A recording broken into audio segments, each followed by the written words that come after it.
3월 15일이고요. 어제 우리가 KNN이라고 하는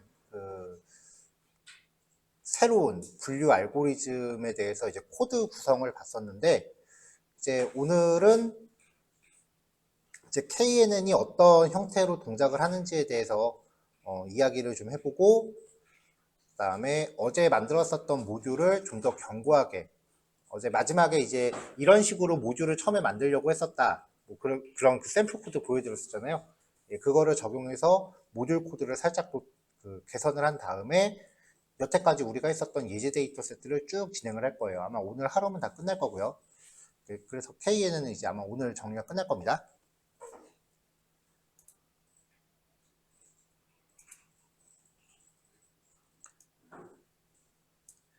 자, 기본적으로 이제 로지스틱 회계랑 비슷하다고 보시면 되는데, 적용되는 알고리즘 자체가 달라요.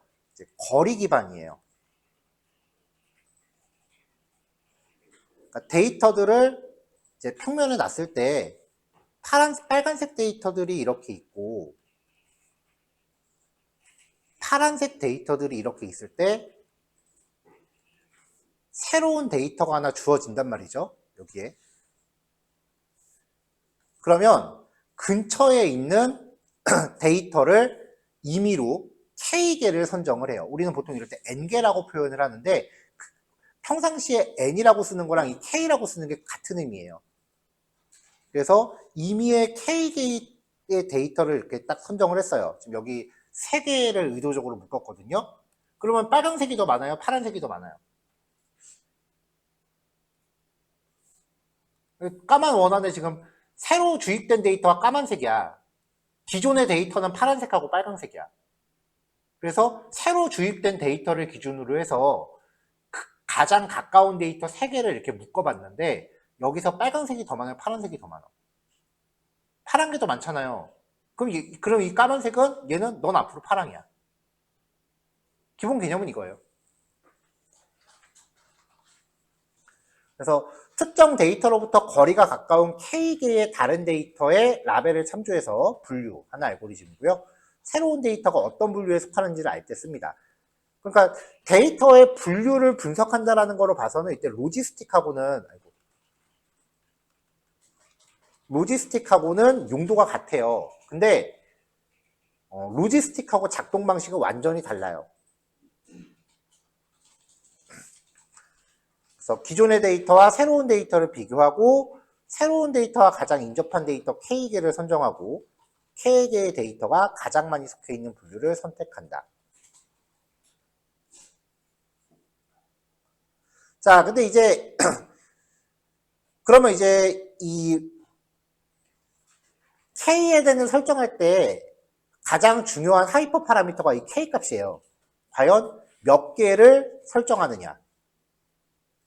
그래서 이제 사이클러는 기본값이 5로 돼 있어요.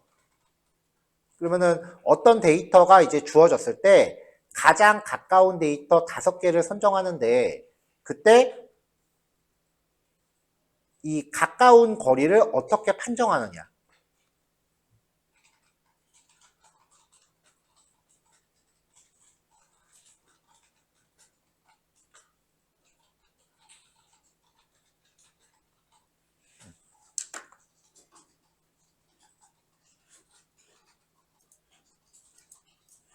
자, 코딩 테스트 열심히 하셨던 분들은 최단거리 알고리즘 풀어보신 적 있으시죠?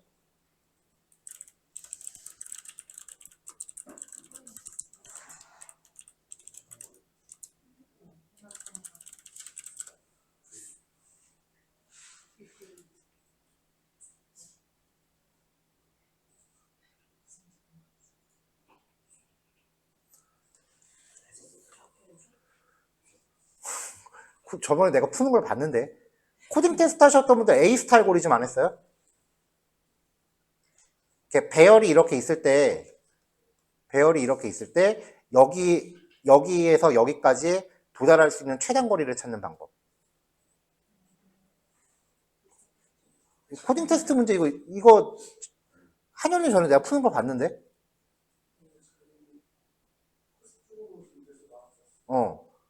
이게 방식이 뭐예요? 이게 기본적인 수학 배경이 뭐야? 그치? 맨하탄 방식이 이렇게 찾는 거거든요.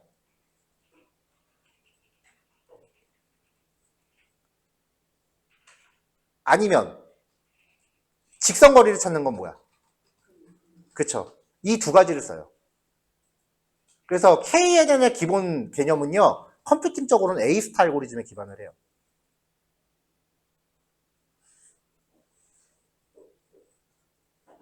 근데 이 알고리즘 전혀 못해도 상관없어. 왜냐면 머신러닝이잖아. 컴퓨터가 알아서 해줘. 나도 KNN 지금, KNN이래. A-스타 지금 풀라 그러면 나도 긴가민가 해요. 예전에 2D 게임 만들 때는 진짜 맨날 밥 먹듯이 짜던 알고리즘이었는데 지금은 가물가물해. 제가 그 2D 게임 개발 세대거든요. 그래서 맵 이렇게 펼쳐놓고 여기서 이렇게 캐릭터 이렇게 옮겨 다니는 이게 진짜 그 A-스타 알고리즘을 밥 먹듯이 써요. 왜냐면 여기에 내 주인공이 있으면 그 나쁜 놈들이 날 공격하러 와야 되잖아. 이때 맨날 쓰는 게 A-스타 알고리즘이야. 약간 좀 난이도가 이때 난이도가 좀 높아지면은 이 AI들한테 그 유클리디안 거리 계산법을 적용하고 난이도가 낮을 때는 맨하탄을 적용을 해. 그럼 애가 더 멀리 돌아오니까. 실제로 옛날 그 고전 게임들 해보신 분들은 비슷한 느낌 받으셨을 거예요. 실제로 그렇게 돌아. 그게 옛날에나 이거 직접 짜던 거지. 지금은 이거 아무도 안 짜.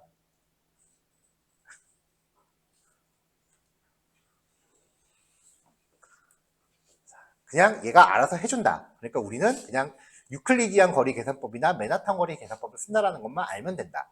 자, 그럼 여기서 우리가 유추할 수 있는 거. KNN 알고리즘에 대한 하이퍼 파라미터 첫 번째 가장 중요한 건 K. 두 번째는 어떤 알고리즘을 쓰느냐. 기본적으로 유클리디안 거리 계산법을 사용을 하긴 하는데 그 맨하탄을 적용했을 때 더 좋은 성능이 나올 때도 가끔 있어요. 근데 유클리디안 거리계산법이나 맨하탄 거리계산법이 기본적으로 그렇게 어려운 게 아니에요.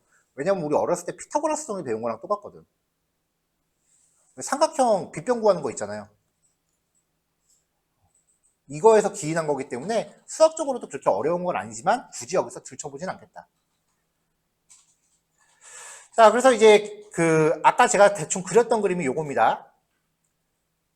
새로운 데이터가 빨강색이고요. 기존 데이터가 노란색과 보라색이에요. 이때 가까운 거 3개를 잡아요. 그러면 이 빨강색은 지금부터 보라색 편이야. 근데 6개를 잡아요. 그럼 노란 게 더 많으니까 얘는 노란색이 되는 거야. 그냥 기본 개념은 이거예요. 자, 특징. 정확도가 높대요. 다들 정확도가 높다라고 하는데 이게 실제로는 항상 높다라고 얘기를 못해. 그냥 케바케야. 그리고 해보면은 제가 했을 때 로지스틱에서 날 때가 되게 많았거든요. 그리고 오류 데이터가 결과값에 크게 영향을 미치지 않아요. 이상치 같은 게 영향을 크게 미치진 않아요. 그래서 이상치 정제 같은 거 안 해도 되고요. 그리고 제일 좋은 게 데이터에 대한 가정이 없어. 정규성이니 독립성이니 그딴 거 안 봐도 돼. 단점은 겁나 느려요. 왜냐면 얘는 모든 데이터를 다 점검해야 되거든. 그래서 컴퓨터 메모리 소비가 엄청 세요. 실제로 KNN 이후에 더 많은 알고리즘이 이후에 많이 개발을 됐어요. 그래서 뭐 서포트 벡터 머신이나 아니면 의사결정 트리, 의사결정 트리도 부족하다고 느꼈는지 그거를 여러 개를 한꺼번에 병렬로 물려서 랜덤 포레스트라는 것도 만들고. 포레스트가 수비잖아요. 의사결정 트리를 한꺼번에 여러 개 돌리는 게 랜덤 포레스트예요. 쉽게 말하면. 그래서 어떤 알고리즘이 어제도 강조했지만 어떤 알고리즘이 항상 더 좋은 거다라고 얘기할 수는 없어요. 데이터에 따라서 성능을 더 잘 내는 케이스가 저마다 다르기 때문에. 그래서 여러분들이 항상 기억하셔야 되는 거는 이 중에서 제일 좋은 거 하나만 파야지 그런 식으로 접근하면 망한다는 거야. 아무리 귀찮아도 다 해봐야 돼. 이게 머신러닝이 인공지능이니까 컴퓨터가 다 해주겠지라고 생각하지 마세요. 내가 보기엔 웹개발이나 앱개발보다 노가다가 더 심한 분야가 이쪽이야. 내가 코딩 20년 했지만 노가다 이렇게 심한 분야 처음 봤어.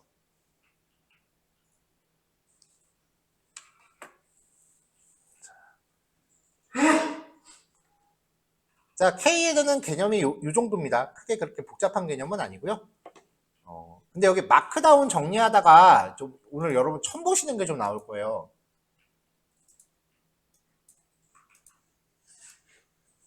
이게 지금 깃허브에 올려놓은 거를 열었을 때 여기 이렇게 지금 순서도 나오고 있죠.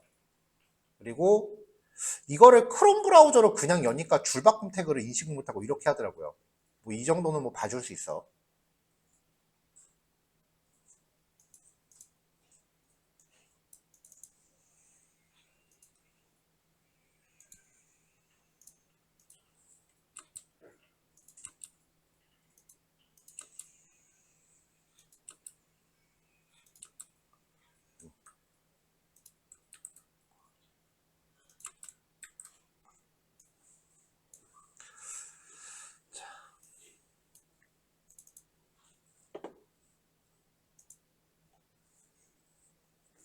자, 이거는 저도 이제 쓸 때마다 계속 그 인터넷 검색해서 문법을 찾아서 쓰는 건데, 마크다운에 삽입할 수 있는 여러 가지 플러그인들이 있어요. 그 중에 하나가 이제 그 멀메이드라고 하는 플러그인인데, 여러 가지 다이어그램을 그릴 수 있게 해주는 플러그인이에요. 그래서 그래프 LR이라고 선언을 하고 A 다음에 B 다음에 C다 뭐 이런 식으로 연결하는 거예요. 기본 구성은 이래요.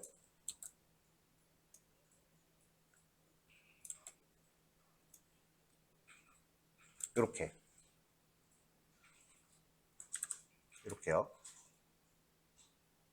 그러면은 이 대괄호 안에 작성한 문장이 이 네모 박스 안에 들어가는 거예요.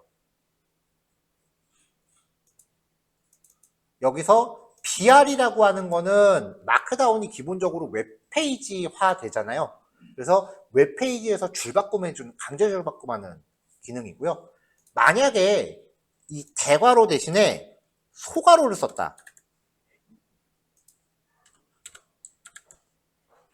혹은 대괄호 대신에 이거를 꺽쇠가루라고 하지. 꺽쇠가루는 안 먹었던 것 같은데.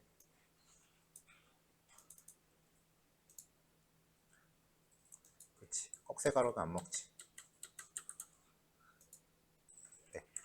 소가루를 쓰면은 약간 이렇게 둥구스름한 애가 되고요. 이거 말고도 사용 방법은 되게 많으니까 혹시 필요하신 분들은 좀 이렇게 검색을 좀 해보시면 그때그때 필요한 문법을 찾을 수 있을 거예요. 대신에 비주얼 스튜디오, 깃허브 같은 경우는 얘를 기본적으로 지원을 하고요. 비주얼 스튜디오 코드 미리 보기에서 얘가 작동하게 하려면 마크다운 프리뷰 멀메이드 서포트라고 하는 플러그인을 설치를 하셔야 돼요. 이런 식으로 마크다운에 삽입할 수 있는 게 되게 많아요.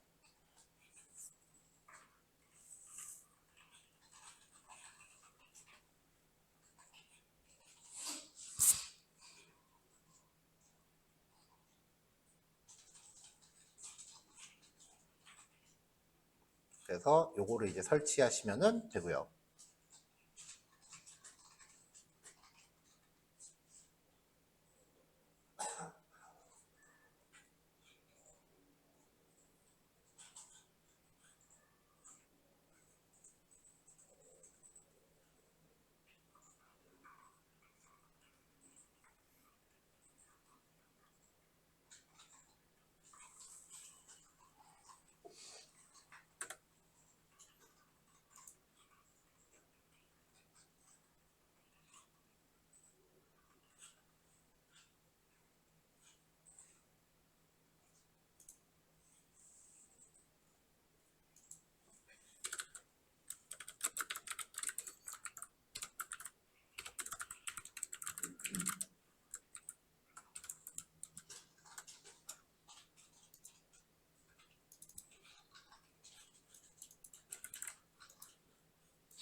자, 그래서 사이킷런에 K-네이버스 클래시파이어라고 하는 클래스가 있습니다.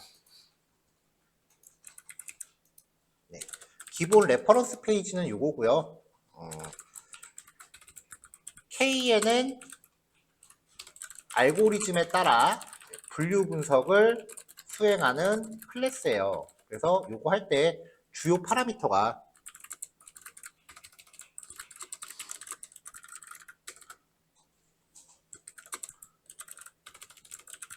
파라미터, 설명, 기본값.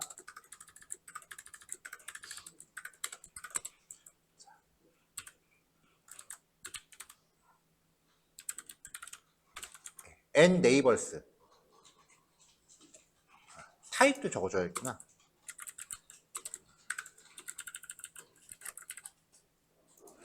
자, 이거는 지금 레퍼런스 부분 다 나오는 거예요.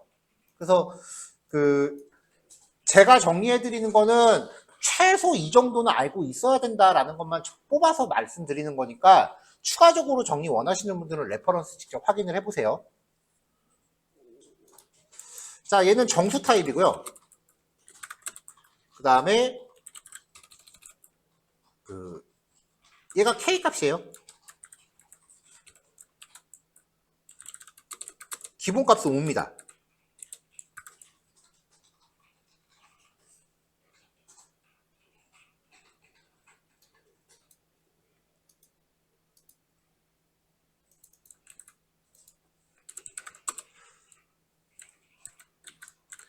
자, 그 다음에 웨이트.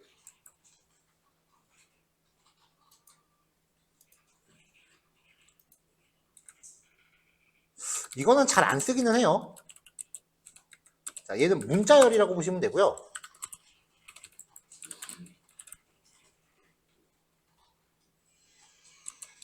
가중치 함수인데 적용할 수 있는 값은 유니폼하고 디스턴스 두 개예요.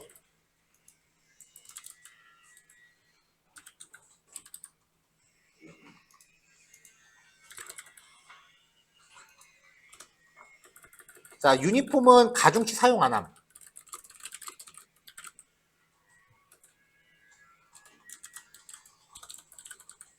그 다음에 디스턴스는 거리에 따라 가중치고요.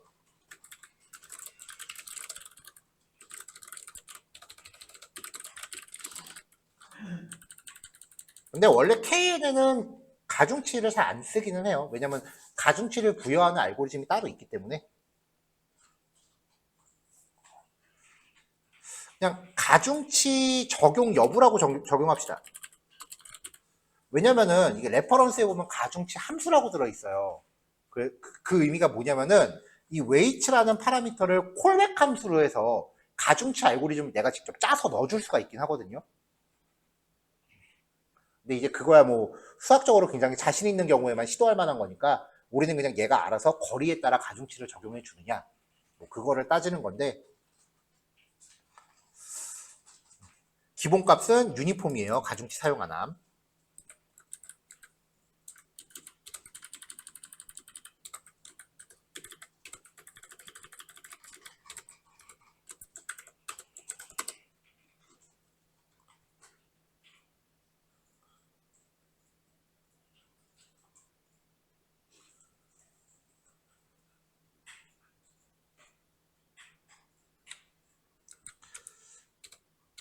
자, 그 다음에 이제 P라는 값이 있어요.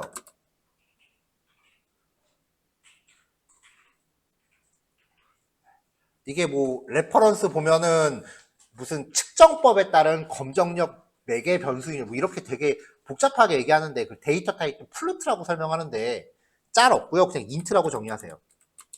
이건 원래는 플루트인데 그냥 인트로 쓰시면 돼요. 왜냐면 1은 그 맨하탄 거리 측정이고요. 그 다음에 2일 때는 유클리디안 거리 측정을 사용을 해요. 기본값은 그럼 뭐겠어요? 2예요.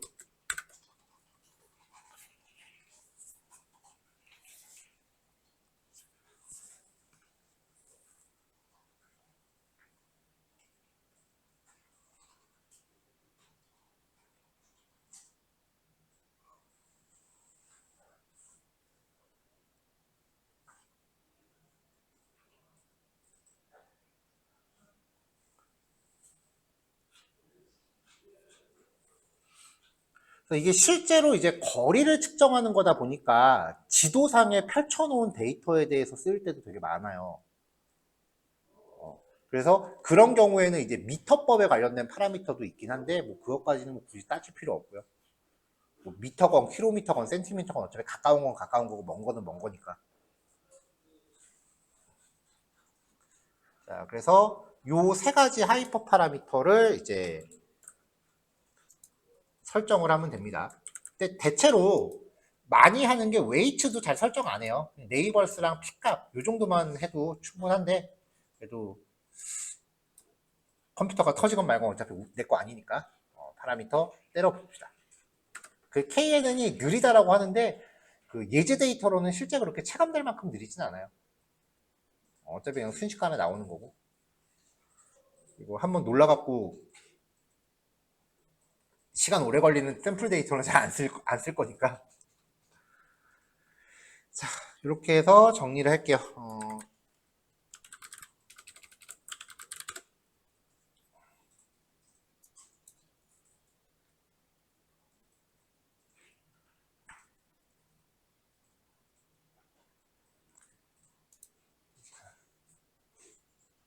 파일 다 올라갔고요.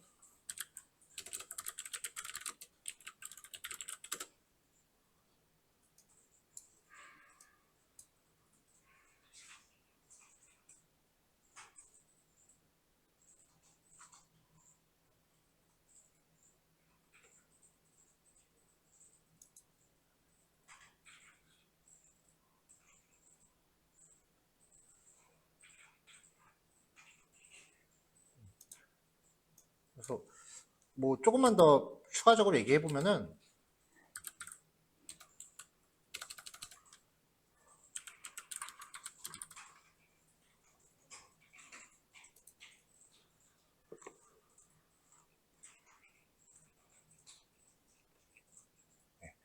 이제 플랜트 UML이라 그래서 이거는 뭐 여러분들이 하실 일은 없을 것 같아요. 마크다운 안에서 이런 식의 다이어그램 그리는 것도 가능하고요.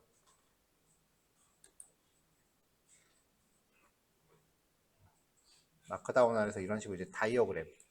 이거는 위에 거는 이제 그 유스케이스 다이어그램이라 그래서 소프트웨어 설계 초반에 그리는 설계 도면이고요. 아래쪽은 시퀀스 다이어그램이라 그래서 개발자들이 그리는 순서도예요. 뭐 이런 것도 가능하고 그 다음에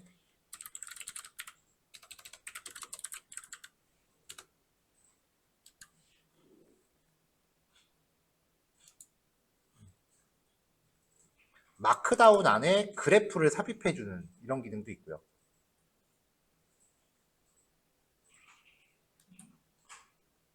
차트.js라고 제가 웹 개발할 때 즐겨 사용하는 그 라이브러리인데 얘가 이제 마크다운에서도 지원되는 플러그인도 있고요. 그래서 마크다운만으로 대시보드를 만드는 프로젝트도 있고요. 복잡한 거 쓰지 말고 우리 마크다운으로 퉁치자 하는 프레임워크도 있어요.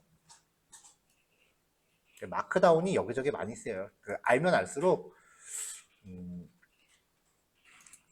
사실 MS 워드와 파워포인터의 용도를 거의 대체하고도 남을 만큼 심지어는 마크다운으로 여기 요 제목 있잖아요. 요거 단위로 자동으로 쪼개서 파워포인트 만들어주는 프레젠테이션 만들어주는 기능도 있어요. 원래 마크다운.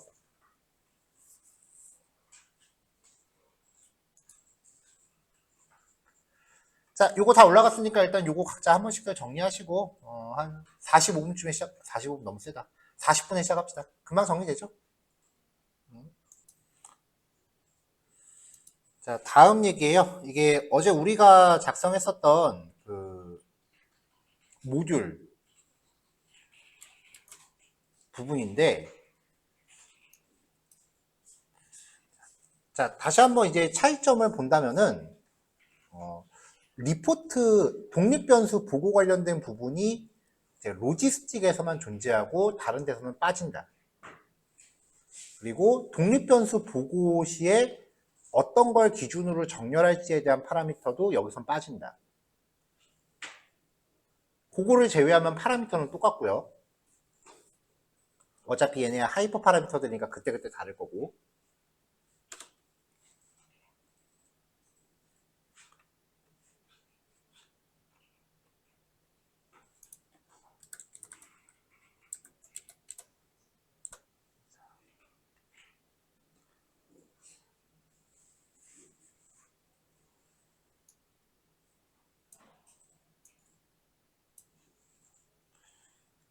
그 다음에 이제 가장 큰 차이점은 하이퍼 파라미터의 기본 세팅이 달라진다는 거죠.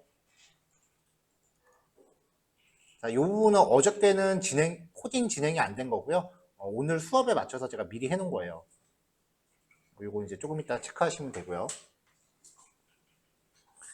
그리고 마지막으로 적용하는 기본 클래스가 바뀐다. 요거잖아요.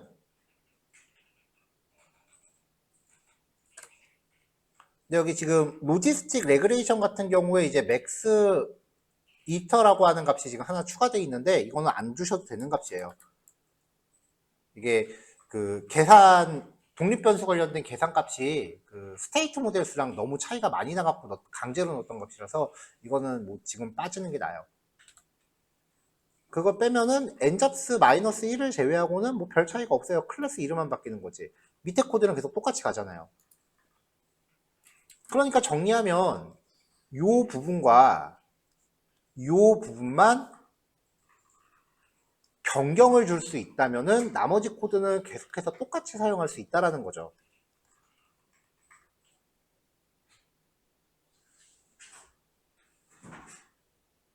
그러니까 여기서 앞으로 우리가 이런 알고리즘 코드를 몇 개를 더 만들어야 되는데 그때마다 이걸 똑같은 거를 복사해서 붙여놓고 쓰느냐 아니면 요 부분을 제외한 나머지는 별도의 함수를 만들어서 호출할 수 있게끔 하느냐 보면 뭐가 효율적으로 좋은지는 자명하잖아요. 그래서 이제 어저께 했었던 그 함수를 이제 콜백으로 전달하는 스타일로 짜려고 처음에 생각을 했을 때 제가 지금 이 모듈화에 대해서 그렇게 하면 제일 싫은 게 이 기본 하이퍼 파라미터를 파라미터로 매번 줘야 되니까 이거를 맨날 우리가 코딩을 해야 돼.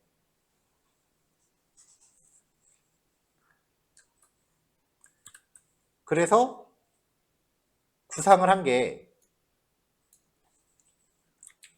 자, 보통은 이제 공통 함수를 하나 만들고 이 함수의 역할은 이 함수한테 전달할 거는 적용할 알고리즘 그리고 설정할 하이퍼 파라미터 그 밖에 몇 가지 추가적인 옵션들 뭐 트레인 데이터, 테스트 데이터 뭐 이런 거를 포함해서 그래프 그릴지 어떤 그래프 출력할지 지금 우리가 쓰는 파라미터들 있죠. 그런 것들을 이제 플러스 알파로 보내면 돼요. 그러면 이제 우리가 개발자 코딩할 때 주피터에서는 이런 어떤 그래프를 출력할지에 대한 뭐 이런 것들은 기본값으로 다 잡아놨다라고 해도 하이퍼 파라미터랑 사용할 알고리즘만큼은 매번 전달을 해줘야 되는 거죠. 그래서 이거를 매번 설정하는 게 싫어가지고 이런 식으로 안 짰던 건데 레퍼링을 또 넣었어요. 공통함수를 만들고 여기에 이제 전달되는 그 기본 옵션 값들은 이제 기본 값을 다 잡아놓고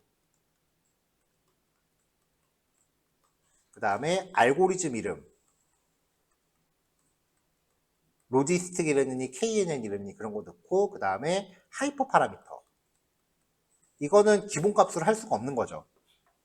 이 밑에 함수들을 또 만들었어요. 로지스틱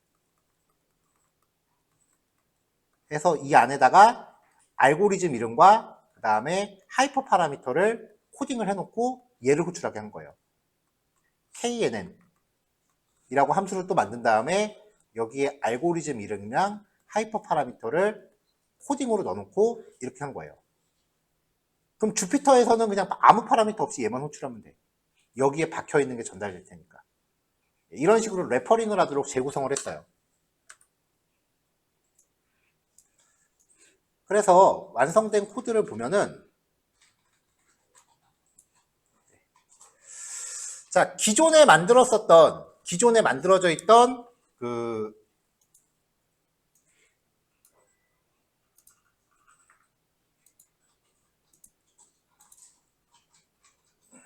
자, 화면 정리 좀 할게요. 레이아웃 싱글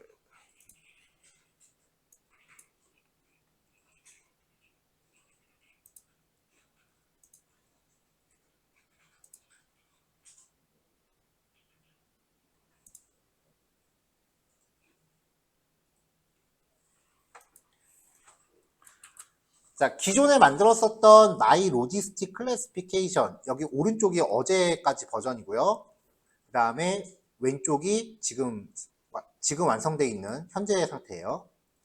My Logistic Classification이라는 함수의 이름을 그냥 My Classification이라고 바꾼 다음에 여기 첫 번째 파라미터로 사용하고자 하는 알고리즘 이름을 파라미터로 추가를 했어요. 나머지 내용들은 우리가 여태까지 힘들게 만들어 놓은 거니까 그냥 그대로 유지를 했어요. 그 다음에 밑으로 쭉 내려가면서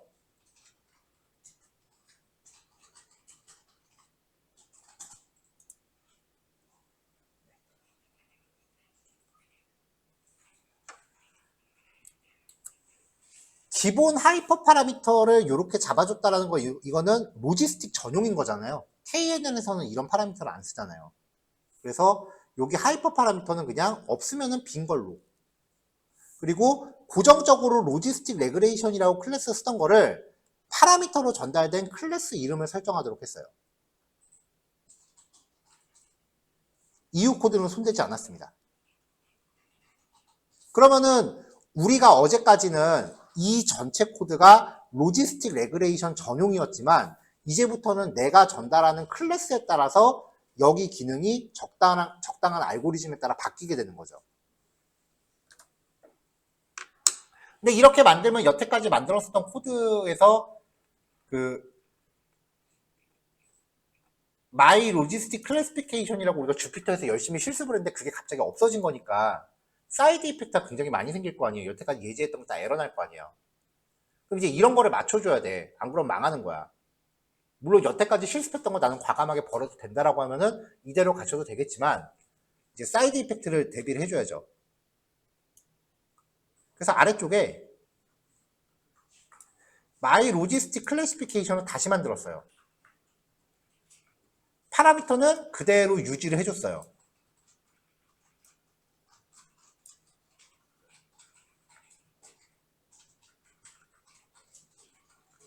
그대로 유지를 하면서 여기서 교차 검증이 없다면은 기본 하이퍼 파라미터를 잡아주고 그 다음에 좀 전에 만들었었던 My Classification, 얘한테 클래스 이름 바꿔주고 하이퍼 파라미터 세팅해주면 얘가 알아서 요 파라미터들은 토스를 하는 거죠. 이 함수를 호출하면서 받았던 이 파라미터들을 사용할 클래스 이름과 덧붙여서 얘한테 토스하는 거죠.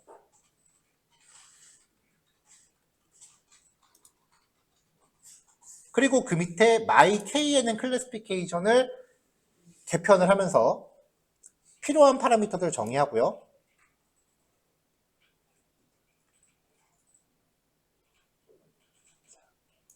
자, 얘는 K Neighbors Classifier. 얘는 KNN이죠.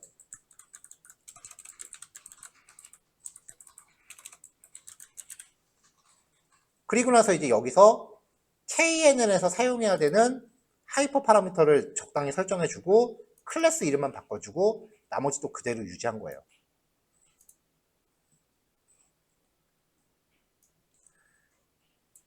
그러니까 이제 범용적인 함수를 만들면 주피터를 코딩하면서 이 부분을 매번 우리가 코딩을 넣어줘야 되니까 그냥 이 부분만 한 번 더 함수로 감싸서 세팅해갖고 전달하게끔 이렇게 해서 이중 호출이 되게끔 한 거예요. 주피터는 얘를 호출하고 얘는 맨 위에 있는 마이 클래시피케이션을 호출하고 그 과정에서 기본적인 요 하이퍼 파라미터들은 세팅을 해서 가게끔 한 거죠. 자, 이렇게 작성하고 나면 사이드 이펙트가 하나도 발생 안 하고요. 어제 했었던 실습 예제를 포함해서 모두 다 처리가 될 거예요. 자, 근데 여기서 한 가지 더 수정을 해줘야 되는 게 있어요. 어떤 부분이냐면은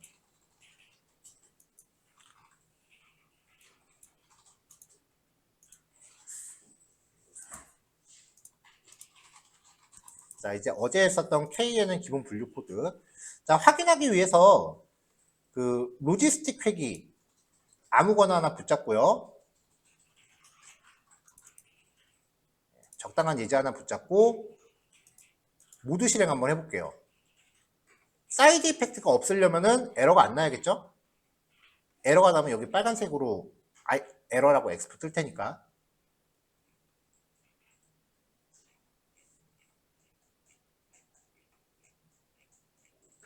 자, 별다른 문제 없이 작동하고 있고요. 다 잘 나오고.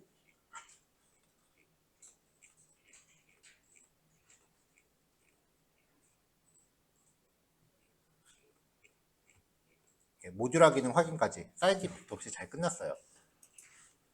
자, 그럼 이제 어제 했었던 KNN 기본 코드로 들어가서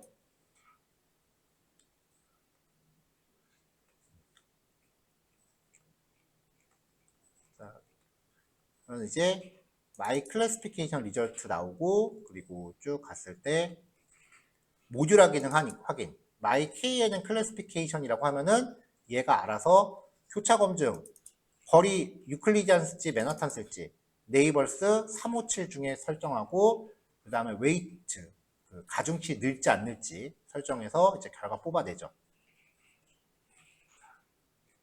자, 잘 나와요. 근데 이제 여기서 이제 또 추가로 봐줘야 되는 게 의사결정 개수라고 하는 게 뭐 굳이 없앨 필요까지는 없긴 해요. 에러 안 나니까. 근데 이게 그 로지스틱 회계가 아니고서는 이 값을 잘 참고를 안 하는 값이기 때문에 얘를 로지스틱이 아닌 경우는 빼려고 그래요.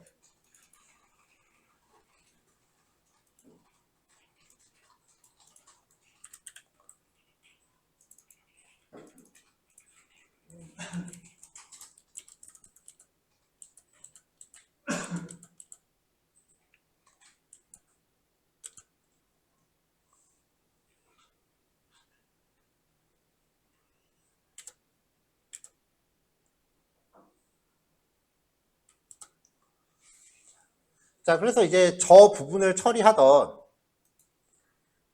소스 파일이 py인 경우에 여기 개요. 마크다운에서는 이 개요라고 하는 게 문서 목차였잖아요. 그쵸? 여기 보시면은 이게 이 파일에 있는 함수들의 목차가 돼요. 각 함수별로 사용되고 있는 변수들이 나오고요. 여기서 이제 리절트, 리포트, 결과 보고 쪽이죠. 여기서 이제 바이너리인 경우와 바이너리가 아닌 경우를 분류하게끔 했는데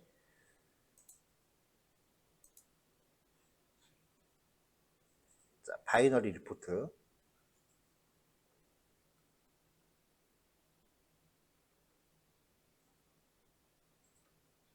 이 부분이 아니구나. 리절트 쪽이구나. 자, 리절트 쪽에서 쭉 가다 보면은 여기 의사결정 개수 관련돼서 이제 계산하는 부분 if문이 하나 있어요. 그래서 요 의사결정 개수에 전달되는 변수를 기본적으로 그냥 0으로 잡아놓고 그 다음에 is 바이너리 이진 분류일 때만 요거 하라고 지금 돼 있는 거잖아요. 여기에 추정기의 클래스 이름이 로지스틱일 때만 하라고 조건을 추가합니다. 추정기의 클래스 이름이 로지스틱 레그레이션일 때만. 그러면 로지스틱이 아닌 경우는 의사결정에서 0으로 들어가겠죠?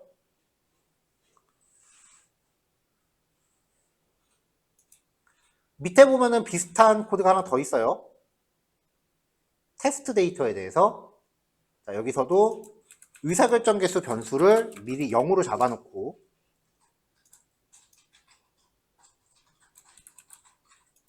추정기에 대한 클래스 이름이 로지스틱일 때만.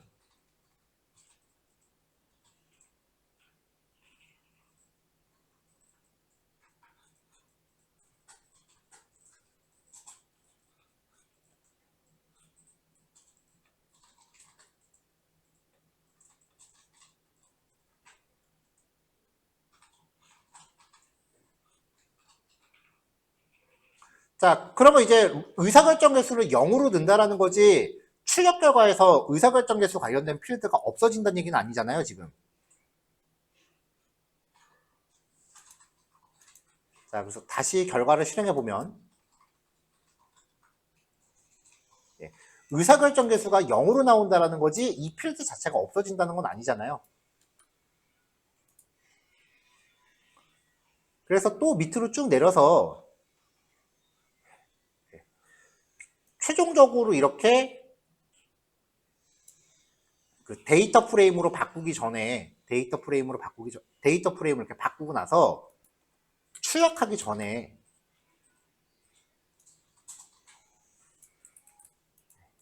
클래스 이름이 로지스틱이 아닌 경우에는 의사결정 개수라는 컬럼이 만약에 리절트 df에 있다면 걔를 드롭 시켰어요. 이렇게 해서 그냥 아예 로지스틱이 아닌 부분에서는 의사결정 개수를 출력 안 하게끔 바꿨습니다.